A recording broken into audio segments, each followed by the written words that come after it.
Hello, Stetson, this is your Gigi. I'm gonna read to you 3 books so that you can listen to them and watch them when you get a chance.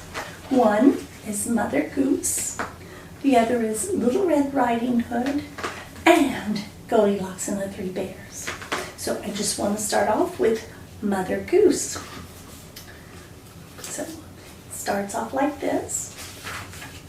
And I'll read to you when I get a chance, when you're with me. So, Mother Goose starts off with, Little boy blue, come blow your horn. The sheep's in the meadow, the cow's in the corn. Where's the little boy that looks after the sheep? He's under the haystack, fast asleep. So this is a compilation of different rhymes. This one is Little Miss Muffet. Little Miss Muffet sat on a tuffet, eating some curds and whey, and there came a great spider and sat down beside her and frightened Miss Muffet away. This one is Jack and Jill. Jack and Jill went up the hill to fetch a pail of water. Jack fell down and broke his crown, and Jill came tumbling after. This is another Jack. Jack be nimble, Jack be quick, Jack jump over the candlestick. See him jumping over the candlestick. Peter, Peter, pumpkin eater, had a wife and couldn't keep her. He put her in a pumpkin shell, and there he kept her very well. Peter, Peter, pumpkin eater, had another and didn't love her. Peter learned to read and spell, and then he loved her very well. That's not one of my favorites. This is one of my favorites. Mary had a little lamb with fleeces white as snow, and everywhere that Mary went, the lamb was sure to go. It followed her to school one day. That was against the rule. It made the children laugh and play to see a lamb at school. I could see that. That would be funny. Here's a good one. Hey, diddle, diddle, the cat in the fiddle. The cow jumped over the moon. The little dog laughed to see just such sport, and the dish ran away with the spoon. This one's Humpty Dumpty. Humpty Dumpty sat on the wall. Humpty Dumpty had a great fall. All the king's horses and all the king's men couldn't put Humpty together again. Jack Sprat could eat no fat. His wife could eat no lean. So twixt them both they cleared the cloth and licked the platter clean. See, she's big and he's small or skinny. Hickory dickory dock. The mouse ran up the clock. The clock struck 1. The mouse ran down. Hickory dickory dock. The mouse. Peter Piper picked a peck of pickled peppers. A peck of pickled pipers. Nope, let me start over. Peter Piper picked a peck of pickled peppers. A peck of pickled peppers Peter Piper picked.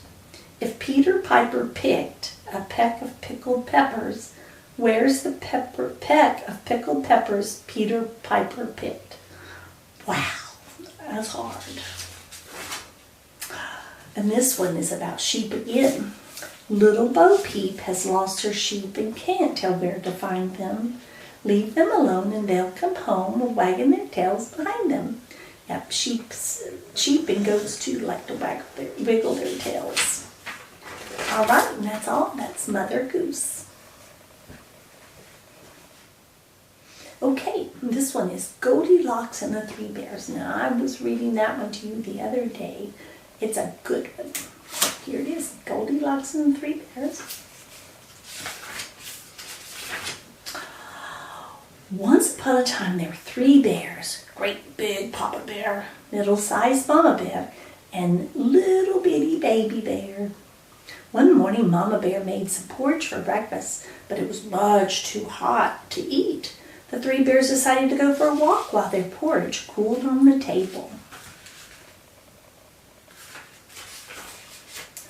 Nearby in a forest, a young girl named Goldilocks became lost while she was picking flowers. As she wandered about, she saw the cozy little cottage that was the home of the three bears. She tried the front door and found that it was not locked.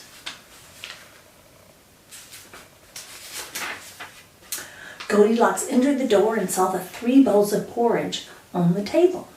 "Oh, I'm very hungry and it smells so good," the little girl said out loud. She tasted a spoonful of porridge from the big bowl and said, "This is much too hot." Then she took a bite from the middle bowl of porridge and said, "Oh, this is much too cold." Then she took a spoonful out of the smallest bowl and, she said, "This one is just right," and she ate up all the porridge. See, I'm going to show you that page there. So she was tasting all of them. And then Goldilocks saw 3 chairs by the fireplace. She thought, "I'm very tired and would like to rest by the warm fire." First she sat in Papa Bear's chair. "This chair is much too big for me," she said. She cried. She next sat in Mama Bear's chair and said, "This chair is much too wide for me." Then she sat in the smallest chair that belonged to Baby Bear and said, "Oh, this chair is just right." But all of a sudden the chair broke and she fell to the floor with a bang. She broke Baby Bear's chair.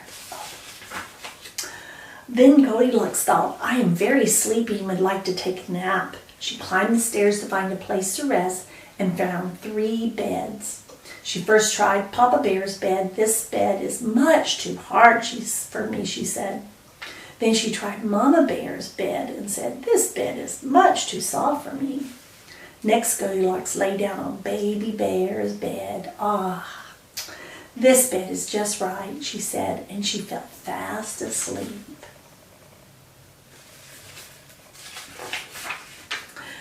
Just about that time, the 3 bears came home from their walk. They knew right away that someone had been in their cottage.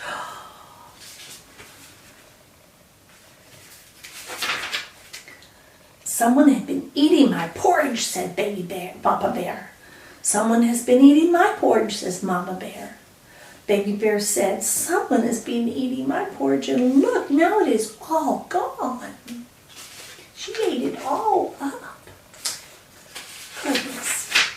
The 3 bears walked over to the fireplace. "Someone had been sitting in my chair," said the Papa Bear. "Someone has been sitting in my chair," said Mama Bear. Baby Bear said, "Someone has been sitting in my chair, and look, now it is all broken." Papa Bear will have to fix his chair. The 3 bears quietly went up the stairs. Papa Bear took one look at his bed and said, "Someone's been sleeping in my bed." Mama Bear said, "Someone has been sleeping in my bed." Baby Bear said, "Someone has been sleeping in my bed, and look, there she is." Oh my, wonder what they're going to do. Suddenly, Goldilocks woke up from her nap and saw the 3 bears. She jumped out of bed, went down the stairs as fast as she can, and ran right out the door. And the 3 bears never saw Goldilocks again. The end. That's a good one, isn't it? Okay, the last one is the Little Red Riding Hood.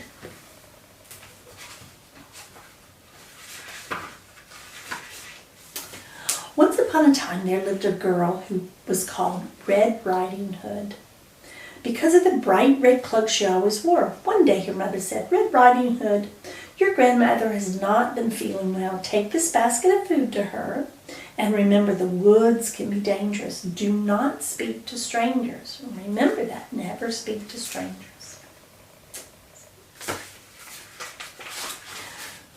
So Little Red Riding Hood promised and set off for her grandmother's house. She had not gone far when suddenly a voice behind her said, "What brings such a bright girl to the woods today all alone?"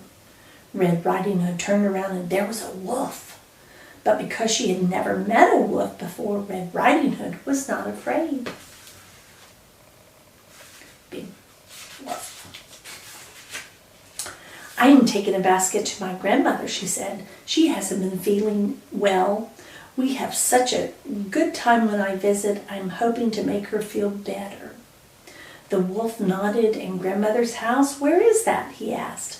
"Why, it's only a little way ahead," she said, pointing up around the bend and through the meadow.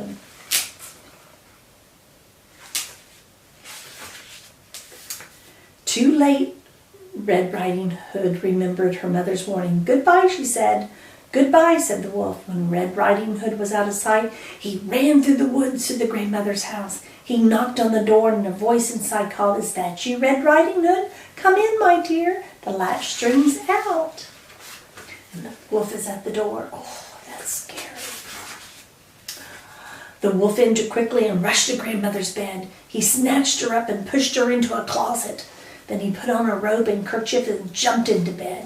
Look at him, he's in the bed, all pulled up with everything over his nose. Just then, Red Riding Hood arrived at the cottage. She knocked on the door and called grandmother. "It's me, Red Riding Hood. Come in, my dear. The latch string's out," said the wolf in his best grandmother voice. Red Riding Hood pulled the latch string and entered the dark room.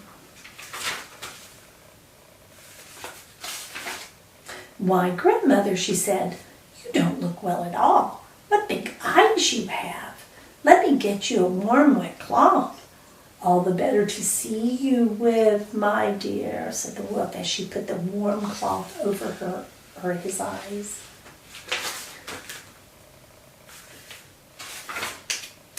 "Oh, grandmother, what big ears you have," Red Riding Hood exclaimed. "They must be swollen with fever." She put her small hands on the wolf's ear. "All the better to hear your sweet voice," he replied. "Dear grandmother," Red Riding Hood said, "what big teeth you have. I believe you have been alone in your cottage for too long with nothing good to eat." "All the better to eat you with," said the wolf. He licked his lips as Red Riding Hood turned to open her basket. At that moment, grandmother, who had finally recovered her senses, pushed open the closet door. "Oh my, look at that. He's so scary." And then grandmother, Red Riding Hood exclaimed. She ran to her grandmother and hugged her. Grandmother held her close and said, "Leave us alone, wolf." The wolf looked at the old woman and the young girl as they held each other tight.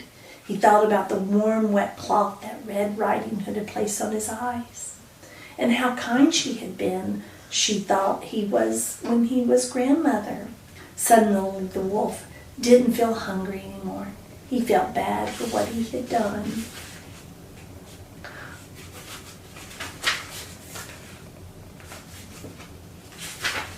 The wolf ran from the house in shame and never threatened another human again. He running from the house. He became a good wolf. The end. Thank you for letting me read to you. Your Gigi loves you.